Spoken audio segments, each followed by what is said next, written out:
Capítulo 10 Autodisciplina P. A que tipo de preparação uma pessoa deve se submeter antes de ser capaz de avançar com definição de propósito? R. A pessoa deve ter domínio sobre si mesma. Este é o segundo dos 7 princípios. A pessoa que não domina a si mesma jamais poderá ser líder de outras. A falta de autodomínio é por si só a forma mais destrutível de indefinição. P. Por onde uma pessoa deve começar quando ela quer iniciar um controle sobre si mesma. R. Dominando os 3 apetites responsáveis pela maior parte da falta de autodisciplina das pessoas. Os 3 apetites são: o desejo por comida, o desejo pela expressão do sexo e o desejo de expressar opiniões imprecisas. P. O homem possui outros apetites que ele necessita controlar. R. Sim, muitos outros, mas esses 3 são os que devem ser conquistados primeiro. Quando um homem torna-se mestre desses 3 desejos, ele desenvolveu autodisciplina o suficiente para conquistar todos aqueles desejos de menor importância. P. Mas esses desejos são naturais. Eles devem ser satisfeitos se a pessoa está saudável e feliz. R. Tenha certeza de que eles são desejos naturais, mas eles também são perigosos porque as pessoas que não possuem autodomínio possuem uma tendência a se alienarem nesses desejos, tornando-os vícios. O autodomínio contempla um controle suficiente tal que todos os desejos podem ser satisfeitos de forma a cumprir com as necessidades básicas, alimentando o corpo com o que é necessário e segurando aquilo que é excesso. P. O seu ponto de vista é tanto interessante quanto educacional. Descreva os detalhes pelos quais eu possa entender como e em quais circunstâncias as pessoas se cedem nos seus desejos. R. Pegue o desejo por comida, por exemplo. A maioria das pessoas é tão fraca na autodisciplina, que enche o estômago com combinações de alimentos altamente ricos, que por sua vez satisfazem o gosto, mas fazem com que os órgãos da digestão e da eliminação trabalhem em excesso. Eles colocam em seus estômagos tanto quantidade quanto combinações de comidas as quais a química do corpo somente consegue descartar convertendo a comida em toxinas venenosas. Esses venenos entopem e ficam estagnados no sistema excretor do organismo, até o momento em que ele diminui o trabalho do organismo na eliminação dessa matéria de sobra. Após um tempo, o sistema gastrointestinal para de funcionar de forma saudável e a vítima acaba tendo o que se chama de constipação. A partir daí, ela está pronta para ir para o hospital. A autointoxicação pelo sistema gastrointestinal leva a máquina do cérebro a tornar-se algo como uma massa disforme. A vítima então fica lenta nos seus movimentos físicos e mentalmente irritada e irrequieta. Se essa pessoa pudesse dar uma olhada e pudesse sentir o cheiro do seu sistema gastrointestinal, ela teria vergonha de se olhar no espelho. Os sistemas excretores das cidades não são os lugares mais agradáveis, quando eles tornam-se sobrecarregados ou entúpidos, mas eles são limpos e suaves quando comparados ao sistema gastrointestinal quando está sobrecarregado ou constipado. Essa não é uma história bonita para ser associada ao ato agradável e necessário de comer, mas as coisas são como são, e neste caso conclui-se que comer em demasia e combinar alimentos de forma errada é o que causa autointoxicação. As pessoas que comem sabiamente e mantêm os seus sistemas excretores limpos dificultam o meu trabalho, porque um sistema intestinal em perfeito funcionamento significa um corpo saudável e um cérebro que funciona de forma apropriada. Imagine, se a sua imaginação consegue chegar a tal ponto, como qualquer ser humano poderia mover-se com definição de propósito com seu sistema intestinal como uma quantidade tal de veneno suficiente para matar 100 pessoas, se fosse injetado diretamente na corrente sanguínea. P. E todo esse problema é o resultado da falta de controle sobre o apetite por comida. R. Bem, se você deseja ser absolutamente correto, deveria dizer que comer de forma inapropriada é a grande responsável pela grande maioria das doenças do corpo, e praticamente todas as dores de cabeça. Se você quer prova disso, selecione 100 pessoas que sofrem com enxaqueca e dê a cada uma delas uma lavagem intestinal completa, com um grande enema, e observe que não menos do que 95 das dores de cabeça desaparecerão dentro de alguns minutos, após os seus intestinos terem sido liberados.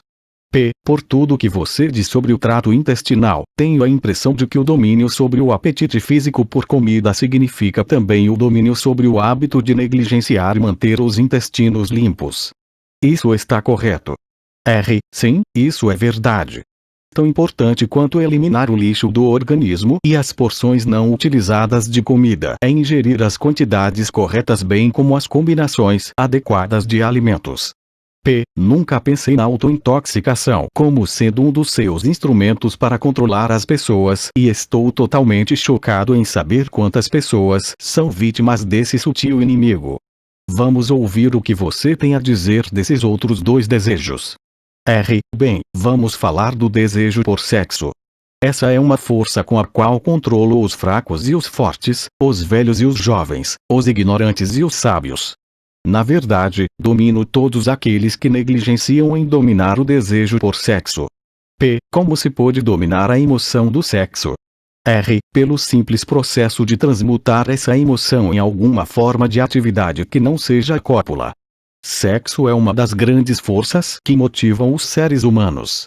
Devido a esse fato, ela também é uma das forças mais perigosas. Se os seres humanos conseguissem controlar os seus desejos por sexo e os transmutassem em uma força propulsora pela qual eles conseguissem utilizar em suas ocupações, ou seja, se eles gastassem no seu trabalho metade do tempo que eles perdem em procura de sexo, eles nunca conheceriam a pobreza. Pelo que estou entendendo, quer dizer que existe uma relação entre sexo e pobreza? Sim, onde o sexo não está sob controle. Se for permitido ao sexo mover-se em seu curso natural, ele rapidamente levará a pessoa ao hábito da alienação. Existe alguma relação entre sexo e liderança? Sim, todos os grandes líderes, em todos os caminhos da vida, são altamente sexuados, mas eles seguem o hábito de controlar os seus desejos por sexo, transformando-os em uma força propulsora que os motiva nas suas ocupações. O hábito da indulgência, no sexo, é tão perigoso quanto o hábito de utilizar drogas ou bebidas. Não há diferença entre esses hábitos. Ambos levam para o controle hipnótico, através do hábito da alienação. Porque o mundo olha para o sexo como algo vulgar. Devido ao abuso vulgar que as pessoas fizeram dessa emoção. Não é o sexo que é vulgar. É o indivíduo que negligencia ou se recusa a controlá-lo e guiá-lo. Você quer dizer, pela sua afirmação, que não se deve satisfazer o desejo por sexo? Não, eu quero dizer que sexo, como todas as outras forças disponíveis para o homem, deve ser entendido, dominado e feito para servir ao homem. O desejo por sexo é tão natural quanto o desejo por comida. Esse desejo não pode ser aniquilado, assim como não se pode parar um rio de fluir. Se a emoção do sexo fosse desligada de seu modo de expressão natural, ela se quebraria em outras formas menos desejáveis, assim como um rio, se represado, procura quebrar e fluir na volta da represa. A pessoa que possui autodisciplina entende a emoção do sexo, a respeita e aprende a controlar e a transmutá-la em atividades construtivas. Quais são os prejuízos decorrentes do desejo excessivo de sexo? O maior dos danos é que ele priva a fonte de uma das maiores forças propulsoras do homem e gasta, sem uma compensação adequada, a energia criativa do homem. Ele dissipa a energia necessária pela natureza para manter a saúde física. O sexo é a força terapêutica mais útil da natureza, mas em excesso diminui a energia magnética que é a fonte de uma personalidade atrativa e agradável. Ele remove o brilho dos olhos e acaba gerando discórdia no tom de voz de uma pessoa. Destrói o entusiasmo, acaba com a ambição e leva inevitavelmente para o hábito da alienação, em todos os assuntos. Eu gostaria que você respondesse a minha questão de outra forma, dizendo-me quais os fins benéficos que a emoção do sexo pode trazer, se for dominada e transmutada. O sexo controlado fornece a força magnética que atrai as pessoas uma para a outra. É o fator mais importante de uma personalidade agradável. Ele dá qualidade ao tom de voz e capacita uma pessoa a conseguir, através da voz, incitar um sentimento desejado. Ele serve, melhor do que qualquer coisa, para dar força motivacional aos desejos de uma pessoa. Ele mantém o sistema nervoso carregado com a energia necessária para dissipar a energia através de todo o corpo, mantendo funcionando apropriadamente. Ele afia a imaginação e capacita uma pessoa para criar ideias úteis. Ele fornece agilidade e definição para os movimentos físicos e mentais. Ele fornece à pessoa persistência e perseverança, na busca por um objetivo maior na vida. Ele é um grande antídoto para todas as formas de medo. Ele fornece imunidade contra o desencorajamento. Ele fornece resistência física e mental nos momentos em que se passa por alguma forma de fracasso ou revés. Ele fornece as qualidades necessárias para lutar sob quaisquer circunstâncias, aumentando a capacidade de autodefesa. Em resumo, ele faz vencedores e não perdedores. Essas são todas as vantagens que você afirma estarem relacionadas à energia do sexo controlado. Não, elas são somente alguns dos benefícios mais importantes que ele fornece. Talvez, alguns acreditarão que a maior de todas as virtudes do sexo é que ele é um método que a natureza utiliza-se para a perpetuação de toda a vida no planeta. Só isso já deve remover todo e qualquer pensamento que leve a crer que o sexo seja algo vulgar. Pelo que estou entendendo, baseado no que você diz, a emoção do sexo é uma virtude e não uma falha. Ela é uma virtude quando controlada e direcionada para obter fins desejáveis. Ela é uma falha quando negligenciada e quando se permite sair do controle e levar-nos a atos de luxúria. Porque essas verdades não são ensinadas para as crianças através de seus pais e das escolas. Ambos negligenciam isso porque, na verdade, desconhecem a real natureza do sexo. Para a manutenção da saúde do corpo é tão necessário que se entenda e se use apropriadamente a emoção do sexo quanto é manter o sistema intestinal limpo. Os dois assuntos devem ser ensinados em todas as escolas e em todas as casas onde haja crianças. A maioria dos pais não precisaria de instruções adequadas a respeito das funções e do uso do sexo antes que eles pudessem inteligentemente ensinar às suas crianças. Sim, tanto eles quanto os professores das escolas. Qual seria o grau de importância relativa que você daria para a necessidade de conhecimento apurado sobre o assunto sexo? Está próximo do topo da lista. Há apenas uma coisa de maior importância para os seres humanos, que é pensar com exatidão. Pelo que estou entendendo, você afirma que o conhecimento das reais funções do sexo e a habilidade para pensar com exatidão são as duas coisas de maior importância para o homem. Essa era a minha intenção, para que você entendesse. Pensar com exatidão vem primeiro, porque é a solução para todos os problemas do homem, a resposta para todas as suas orações, a fonte da opulência e de todas as possessões materiais. O pensamento exato é auxiliado pela emoção do sexo propriamente controlada e direcionada, isso porque a mesma energia que o homem usa para pensar ele também usa para o sexo. Ela começa com todos aqueles que desejam ter autodeterminação suficiente para pagar o seu preço. Ninguém consegue estar inteiramente livre, espiritualmente, mentalmente, fisicamente e economicamente, sem aprender a arte do pensamento exato. Ninguém consegue aprender a pensar com exatidão sem incluir, como parte do conhecimento necessário, informações sobre o controle da emoção do sexo através da transmutação. Será uma grande surpresa para muitas pessoas saber que existe uma relação íntima entre o pensamento e a emoção do sexo. Contém-nos, agora, sobre o terceiro desejo e vamos ver o que isso tem a ver com autodisciplina. O hábito de expressar opiniões imprecisas e desorganizadas é um dos hábitos mais destrutivos. O prejuízo consiste na sua tendência a influenciar as pessoas no ato de adivinhar em vez de procurar pelos fatos, no momento em que elas formam opiniões, criam ideias ou organizam planos. O hábito desenvolve o que eu chamo de uma mente gafanhoto, é aquela mente que pula de uma coisa para outra, mas nunca chega a lugar nenhum. E, claro, o descuido na expressão de opiniões que não são baseadas em fatos leva ao hábito da alienação.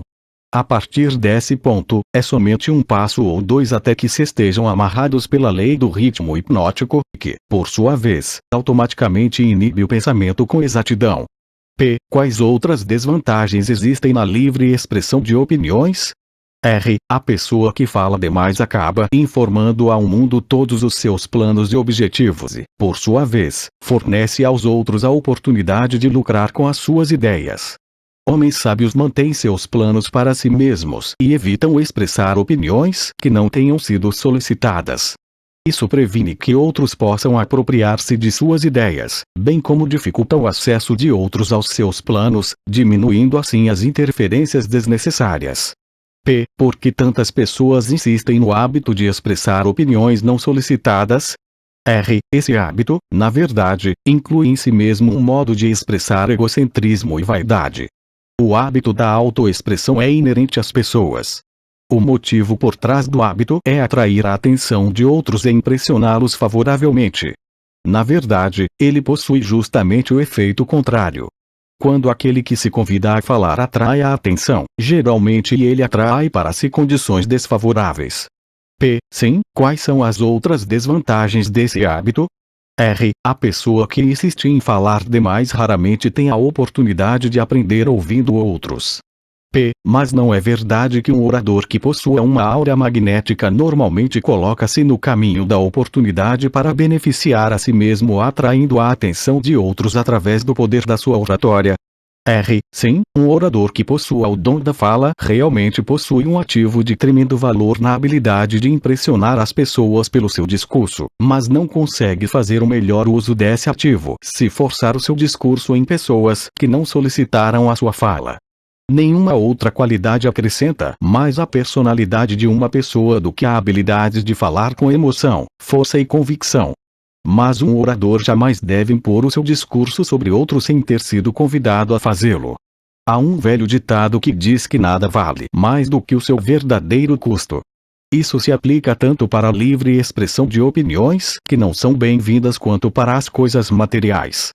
P. E sobre as pessoas que expressam as suas opiniões de forma voluntária através da escrita, elas também sofrem da falta de autodisciplina.